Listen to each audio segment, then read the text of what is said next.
Hello and welcome to him with physiotherapy. मैं doctor Anandesh Kumar, physiotherapist. आज मैं बात कर रहा हूँ सर्वाइकल स्पॉन्डिलाइटिस, सर्वाइकल पेन, या फिर इस पेन को कॉमन भाषा में बोलते हैं गर्दन की पेन। ये क्यों होता है, इसका ट्रीटमेंट क्या है, और फिजियोथेरेपी ट्रीटमेंट आप किस तरह से फिजियोथेरेपी से लेंगे, या फिर उसको आप घर के होम रिजीम में आप कैसे इसको स्टार्ट कर सकते हैं। सबसे पहले ये बीमारी जो है ये एज से रिलेटेड या ऑक्यूपेशन बेस्ड बीमारी है। एज से रिलेटेड का सेंस ये है कि जब आप 40-50 के होते हैं, आपकी बोन क्वालिटी, मसल्स क्वालिटी और आपकी बोन की क्वालिटी के साथ साथ में मसल्स पावर कम हो जाती है। तो ये कहीं न कहीं एजिंग के फैक्टर के कारण से स्पॉन्डिलाइटिस स्टार्ट होती है। सेकंड होता है जो ऑक्यूपेशन बेस्ड होता है, कुछ खास ऐसे काम हैं जिसको बार-बार करने से आपकी पोटेंशियल प्रेशर पॉइंट बन जाती है और वहाँ पर वेयर एंड टियर ज़्यादा होता है, चीज़ें ज़्यादा खराब होती है और वो कहीं न कहीं आपके एजिंग प्रोसेस को प्रमोट करता है। और जब ये एजिंग प्रोसेस प्रमोट होती है तो आपकी इस तरह की स्पॉन्डिलाइटिस के चेंजेस आपके बॉडी में दिखते हैं। सर्वाइकल स्पॉन्डिलाइटिस सर्वाइकल एरिया में होने वाला बीमारी है जो आपके बेसिकली नर्व को, डिस्क को और वहाँ से निकलने वाले सर्वाइकल एरिया से निकलने वाले नर्व को अफेक्ट करती है। जब आपके नर्व इफेक्ट होते हैं तो उसको सर्वाइकल रेडिकुलोपैथी बोलते हैं, जहाँ पर आपके शोल्डर में पेन हो सकती है, आपके बाजू में पेन हो सकती है। ज़्यादा सीवियर हो जाने पर आपकी नमनेस आ सकती है हाथों में। अगर उससे भी कंडीशन ख़राब हो जाए तो आपकी पावर कम हो जाएगी। आपके हाथों में जो आपकी जो मसल्स है वो कमज़ोर हो जाएगी, पतले होने स्टार्ट हो जाएंगे।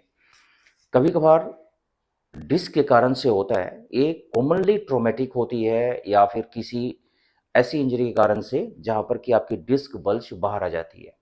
लेटर एज में जैसे 40 साल के ऊपर, 50 से ऊपर, ये देखा जाता है कि डिफ्यूज एट्रोफी हो जाती है, डिस्क अपने आप ही खराब होने स्टार्ट हो जाते हैं। उसकी जो विस्कस फ्लूइड है, जो जेली है उसके अंदर में, वो अपने जगह पर नहीं होती, वो शिफ्ट हो जाती है आगे पीछे, साइड बाय साइड। अगर साइड बाय साइड शिफ्ट होती है तो वो आपके नर्व को इम्पीच करता है, आपके न्यूरल फोरामेनिया जहाँ से नर्व बाहर निकल रहे हैं उस एरिया को। तो ऐसे केसेस को सर्वाइकल रेडिकुलोपैथी बोलते हैं। वो आपके हाथों में, एल्बो में, फोर आर्म, आर्म, हैंड में पेन स्टार्ट होती है। आपके डिस्क और बोन के साथ में जो स्ट्रक्चर है इसका विशेष ख्याल रखते हैं।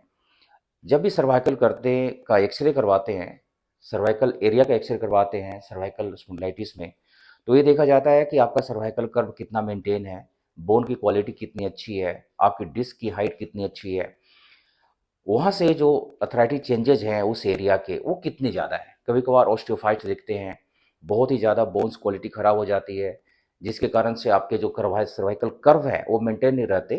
वो सर्वाइकल कर्व लोडोटिक कर्व होती है, कर्व आगे की तरफ में दिखता है, या तो वो स्ट्रेट हो जाती है, कुछ कुछ केसेस में रिवर्सल और सर्वाइकल कर्व भी बोलते हैं। ये मैंने एक स्पेशल वीडियो डाला हुआ है इस पर कि अगर सर्वाइकल कर्व रिवर्सल में चला जाए तो उसका क्या फिजियोथेरेपी ट्रीटमेंट है।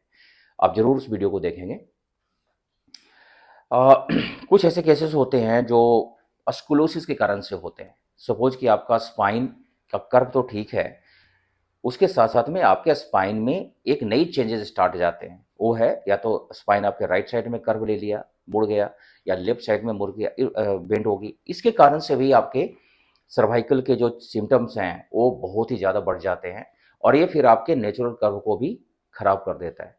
मीन्स कि आपकी सर्वाइकल जो लॉर्डोसिक जो कर्व है, जो नॉर्मल और नेचुरल कर्व है, वो मेंटेन नहीं रहती। इसके कारण से भी सर्वाइकल बढ़ जाता है। एक बार डायग्नोसिस हो जाए तो इसका ट्रीटमेंट बहुत ही सही है और उसमें फिजियोथेरेपी का बहुत इंपॉर्टेंट रोल है, स्पेशली कंजर्वेटिव ट्रीटमेंट में, जब आपको ऑपरेशन नहीं करवाना, सर्जरी नहीं करवाना, और आपकी जो कंडीशन है वो एक मैनेजेबल है एक लेवल तक।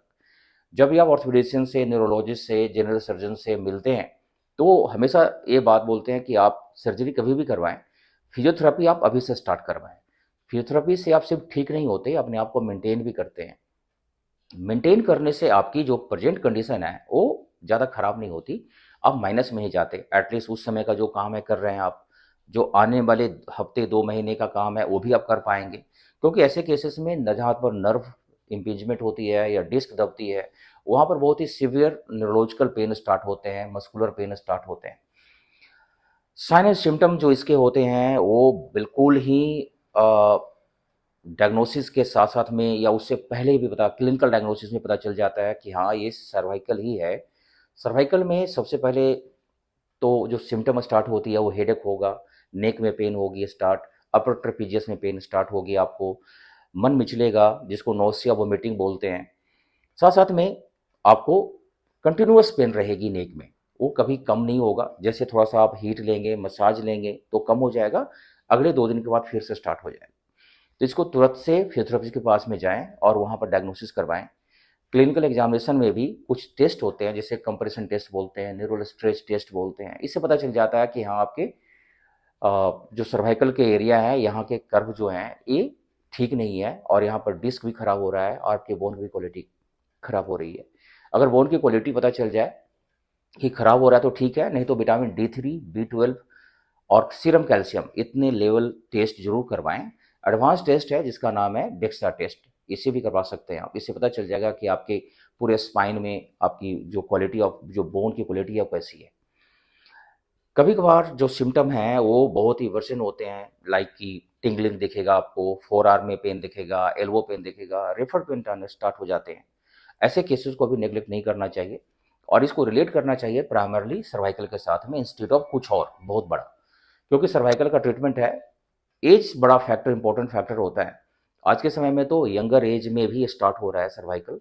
लाइफ की कोई 30-40 के हैं तब भी वो कंप्यूटर जॉब है। जो प्रोफेशनल हैं, जो आईटी इंजीनियर्स हैं, जो आईटी फील्ड में हैं, जो बीपीओ में काम करते हैं, जो टेली कम्युनिकेशन में है, टेलीकॉम टेलीफोनिक काम है, उनको बहुत ज़्यादा इफेक्ट हो रहा है। तो ऐसे लोग जब भी इस तरह से तकलीफ में आते हैं और सिम्टम ऐसा दिखे कि ये सर्वाइकल का हेडेक है, माइग्रेन टाइप का लग रहा है, तो माइग्रेन वन साइडेड होता है, लेकिन ये भी कभी कभार 80% केसेस में, कभी कभार नहीं, 80% केसेस में सर्वाइकोजेनिक माइग्रेन होती है।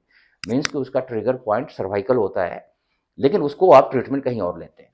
तो आप सर्वाइकल का भी ट्रीटमेंट लें, साथ साथ में आप माइग्रेन का भी ट्रीटमेंट है, क्योंकि माइग्रेन जो बीमारी है ना, इसमें मल्टीविटामिन, मल्टी मिनरल्स, कुछ खास तरह की चीज़ों की कमी हो जाती है बॉडी में, जो ट्रिगर करता है। और ट्रिगर फैक्टर भी होती है, एक्सट्रीम कोल्ड, एक्सट्रीम हॉट, ऐसी चीज़ें होती हैं। जब पूरे हेड में हो, स्काल्प में पेन हो, ऑक्सीपिटल एरिया में पेन हो, पीछे की तरफ में पेन हो, तो ये भी एक तरह से सेंसरी इनर्वेशन होती है सर्वाइकल की, जिसके कारण से पेन स्टार्ट हो जाती है। इसका जो ट्रीटमेंट है, फर्स्ट लाइन ट्रीटमेंट तो क्या है ना, कंजर्वेटिव ट्रीटमेंट है। आप घर में आइस हीट लेकर के इसको ठीक करने की कोशिश करें। अगर 1 से 2 दिन में ठीक ना हो तो कुछ एक्सरसाइजेज भी स्टार्ट करें। स्ट्रेचिंग बहुत ज़्यादा ना करें, बहुत ज़्यादा योगा ट्राई ना करें, ड्राई नीडलिंग या फिर कपिंग थेरेपी स्टार्टिंग में ना करें, क्योंकि इससे आपको पता नहीं चलेगा कि ये कब कॉम्प्लिकेट हो गया। तो प्राइमरली तो डायग्नोसिस बहुत ज़रूरी है कि ये डायग्नोसिस हो जाए जहाँ भी आप जाते हैं। तो अगर ये पता चले कि हाँ, ये सर्वाइकल है, तो आप सर्वाइकल का ट्रीटमेंट लें। उसके बहुत ही अच्छे अच्छे एक्सरसाइजेज हैं और फिजियोथेरेपी डिपार्टमेंट में इसके बहुत ही अच्छी मशीन होते हैं। साथ साथ में मैनुअल थेरेपी टेक्निक्स होते हैं। साथ साथ में आपके कुछ होम रेजीम भी हैं जिसको आप कंटिन्यू कर सकते हैं। इसमें फिजियोथेरेपी में सबसे इम्पोर्टेंट है, डायग्नोसिस के बाद अगर आपको नर्व की इम्पेंजमेंट है, डिस्क दब रहे हैं, तो सर्वाइकल ट्रैक्शन लगाते हैं। अगर आपको चक्कर बहुत ज़्यादा आ रहा है तो एक्यूट फेज में ट्रैक्शन नहीं लगाते, वहाँ से बचना चाहिए। अदरवाइज कभी कभार आपके कंडीशन ज़्यादा वर्सन हो जाते हैं। तो स्टार्टिंग में कुछ ऐसी चीज़ें हैं जिसका विशेष ख्याल रखेंगे। पहला, नंबर 1, आप अपने पिल्लो का यूज करें, बिना पिल्लो का आप ना सोएं। सेकेंड, हीट के जगह पर आप आइस का यूज करें, क्योंकि उसका कोई निगेटिव इम्पैक्ट नहीं होता। थर्ड, जब भी आप अपने काम पर जाते हैं तो उससे पहले आप नेक की आइसोमेट्रिक नेक एक्सरसाइजेज जरूर करें, शोल्डर गिर्डल एक्सरसाइजेज जरूर करें। थर्ड, जहाँ आप सोते हैं वो मैट्रेस जो आपका है वो बहुत ही फर्म होना चाहिए, ज़्यादा स्पॉन्जी ना हो, ज़्यादा हार्ड ना हो। फिफ्थ हो गया। सिक्स्थ है, आप जब भी डॉक्टर के पास में जाते हैं तो आप अपने कुछ बेसिक एक्सरसाइजेज सीखें। फिजियोथेरेपिस्ट के पास में जाते हैं तो, कि यहाँ तो हमने जो किया किया, घर में हम क्या क्या कर सकते हैं। आप अपने विटामिन लेवल को भी चेक करवाएं। सब 7वां पॉइंट बहुत इंपॉर्टेंट है। विटामिन B12 जो आपके नर्व के लिए बहुत ज़रूरी होती है, विटामिन D3 जो आपके बोन के लिए बहुत ज़रूरी होता है। इन चीज़ों को आप देखें कि आप कहाँ कहाँ से ले पा रहे हैं। विटामिन डी का कोई फूड में तो इंटेक है ही नहीं, फूड में कुछ होता ही नहीं है। जो भी आपको मिलेगा तो सनलाइट से, या फिर उसके आप नैनो शॉट्स लेंगे तो मिलेगा। सबसे इम्पोर्टेंट, जब भी आप ट्रीटमेंट लें तो एक ही बार में इतने सारे ट्रीटमेंट ना स्टार्ट कर दें कि आपको ये पता ना चले कि किसके कारण से ठीक हो रहे हैं, किसके कारण से अगर खराब हो रहे हैं तो आपको पता ना चले। इसलिए आप ट्रीटमेंट टू द पॉइंट लें और साइंटिफिक ट्रीटमेंट लें। हीट एंड ट्रायल वाली ट्रीटमेंट आपके लिए बिल्कुल बेनिफिट नहीं होती, स्पेशली आप जब 70-80 की उम्र में होते हैं, उसमें काफ़ी ज़्यादा बोन क्वालिटी ख़राब होती है, वहाँ पर आप कैरोप्रैक्टर मैनिपुलेशन ना करवाएँ। वहाँ पर बोन फ्रैक्चर, हेयरलाइन फ्रैक्चर ऐसी चीज़ें होने के बहुत ज़्यादा चांसेस होते हैं। आप जब भी कैरोप्रैक्टर या इस तरह के मैनिपुलेशन थेरेपी करवाते हैं तो उससे पहले अपने बोन की क्वालिटी को चेक करें कि क्या आपका जो बोन की क्वालिटी है इतना जर्क सह पाएगा, क्योंकि करने वाला तो कभी कभार बहुत सारे कारण होते हैं जिसके कारण से वो कर देता है। आपको समझदारी अपनी रखनी है कि इसको कब करवाना है, नहीं करवाना। सो होपफुली ये वीडियो इन्फॉर्मेटिव लगा हो, अच्छा लगा हो, लाइक करें, सब्सक्राइब करें।